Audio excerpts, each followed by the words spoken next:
Hello and welcome. Today I received my bora Portamate wood rack. So I wanted to do a quick unboxing, get it installed, and tell you what I think, my initial impressions, and get some lumber on it, see how it works out. So if you're considering getting one of these, you'll know how I feel about it by the end of the video. So let's get started.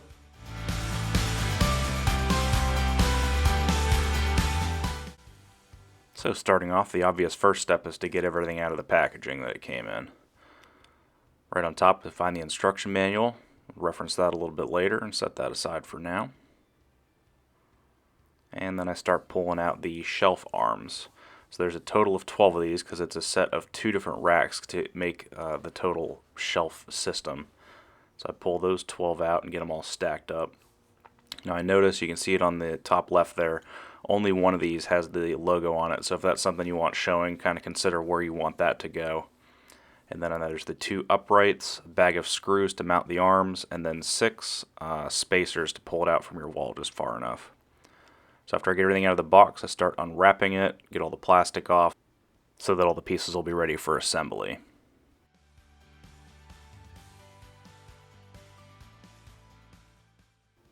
At first glance, the uprights seem to be the same at both ends, but when you look closer, the small holes on the right side are much closer to the end of the uprights than on the left side, so that'll be the bottom of these once it's mounted on the wall. So I start at that end, you put these small screws, run them into those holes, and then you slide in the actual shelf arms themselves. And there's a small groove that sit over the screw head, and that way the screw holds it in place. So because the screws are what hold each arm in place, you can't slide the arms over top of the screws. So you got to do one set of screws and then slide the arms on, next set of screws and then slide the next set of arms on, and so on and so forth all the way up the vertical pieces. Now one thing you might notice this kit is lacking is there is nothing provided to actually mount these to the wall. So that's something I didn't realize when I purchased it. So after this step, I actually ended up running out and getting some lag screws. After both sides are together, it's over to the wall for installation. I use a 4-foot level, and I'm lining that up with the top window casing on the right side. That way the very top shelf, if I have longer boards I want to put across there, they're not going across the windows at all. Just to help keep light in, because a lot of my light in my shop, unfortunately for right now, is coming in through those windows. So I didn't want to block them if I didn't have to. I don't know if I'll actually have it set up that way or not. And you can see behind the uprights, I'm using those black spacers. Because the arms go behind the upright pieces, it's important to have those spacers in place that the lag screws go through into the wall, so that it's standing out from the wall enough that those arms can kind of move freely, even though really they're going to be sitting in place. So after I get the top one driven in, I move on to the bottom, or to the middle, and then onto the bottom, making sure the whole time that it remains level. I don't want it tilted one way or the other, it would just look silly.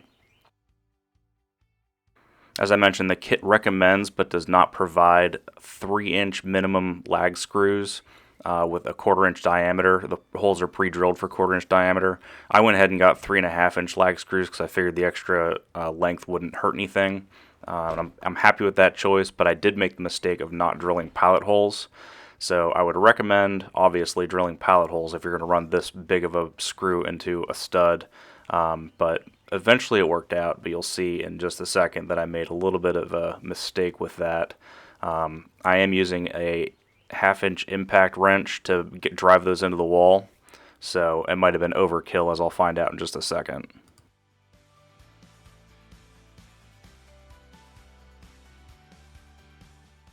And here's where things go a little bit awry. When I was trying to drive the top lag screw all the way in, I just snapped it off because those screws were not meant to handle a torque wrench. So I'm going to have to fix that, pull it down, try to get that back out, but it's in there very tight, which I guess is what I want. So I had to keep that lined up with that same hole, and then grab a drill bit, a 1/4-inch drill bit, to drive another hole through that mount. Which it says you can do if you want to move holes or add holes to it. You can drill through the aluminum, I believe it's aluminum, and move the holes around to wherever you need it to be. So I get the bottom 2 back in so that I know it's being held where I need it to be. The rest of the screw that's sticking out from the wall is still in the hole that it should be in, and then I'll just drive a new hole through so that I can mount a 3rd bolt at the top for stability. So that was a bit of a hiccup with installation, but no permanent damage done, and it was an easy fix. I did decide to go grab a socket to do the final little bit, getting it seated into the wall.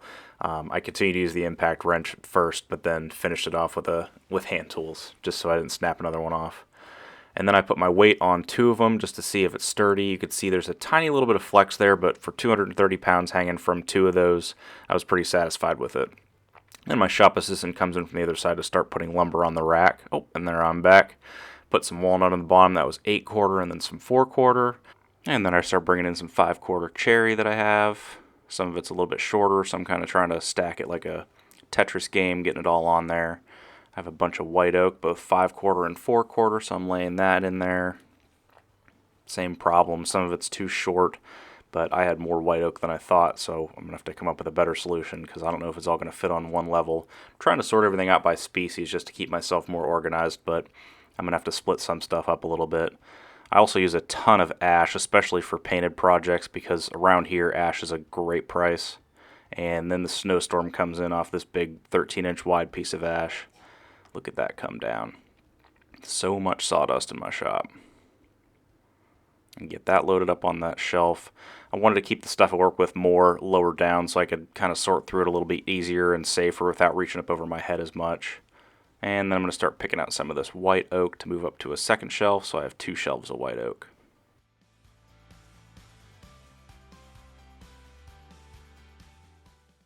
Nice piece of African mahogany I've had for a while that I haven't found a use for, and a little bit of maple and poplar that I don't use very often, all kind of just scattered on the top shelf there because I don't grab it very often. So now that I've had this rack installed for a few days now with all my lumber loaded up onto it, I gotta say I'm impressed and I'm happy with it. As you saw, I hung off of it with my 230 pounds. It held up just fine even though it flexed just a tiny little bit. All this lumber weighs quite a bit. It's about as full as it can get, but I could probably fit a little bit more on there without being a safety hazard, and it's holding up just fine. It only sticks out about 13¼ inches from the wall, so it's saving me a lot of space in my shop that I didn't have before. I have a link below to this if you want to purchase this. I got it for only $50. It was on sale. Normally I believe it's $70, but from what I hear it's on sale pretty much all the time, so you can go check it out. Holds, like I said, 600 pounds, 110 pounds per shelf. I'm very pleased with this rack, and it has freed up a lot of space. If I do at some point get low on lumber though, I may end up taking this back down and moving it up a couple inches, because if you caught toward the end of the video there when I was putting lumber on the rack, I did cover up the outlet on this wall. So the pieces that I have on the bottom shelf are actually pulled out a couple inches so I have room to plug my tools in.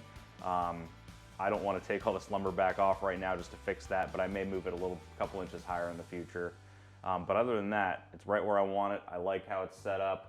All the lumber pretty much fits between my 2 windows on the front wall of my garage, and it'll be here for a while. If you like this video, if you found it useful, again, please consider subscribing to my channel. I plan on doing more tool reviews like this. Plan on doing more build videos in the future as well. So please subscribe so you don't miss any of those, and like this video. Thanks for watching, and I hope you enjoyed.